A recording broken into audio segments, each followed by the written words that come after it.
અલ્યા ભાઈ, તારા શેઠને પૂછ, કંકોડા લેવા હોય તો 100 રૂપિયા કિલો. શેઠ, વિક્રમ આવ્યો કંકોડા વેચવા, લેવાય?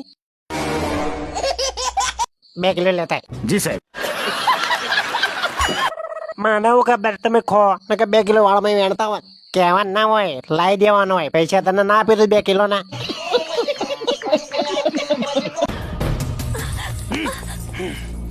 કોણ છે તું? કંકોડા વેચવા વાળો.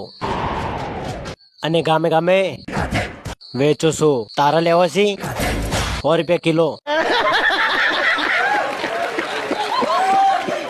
લેવો હોય તો લઈ લો, નહીતર મારા જેટલો સસ્તો કોઈ નહીં હાલ. રાધા આમ નિરાશ થઈને કેમ બેઠી છે? મને તો બતાય, શું થયું? ગજબ બેઇજ્જતી હે. વિક્રમ, હવે કંકોડા વેચવા બંધ કરો. રાધા, આટલું ચોમાવું પૂરતું તો વેચવા દે.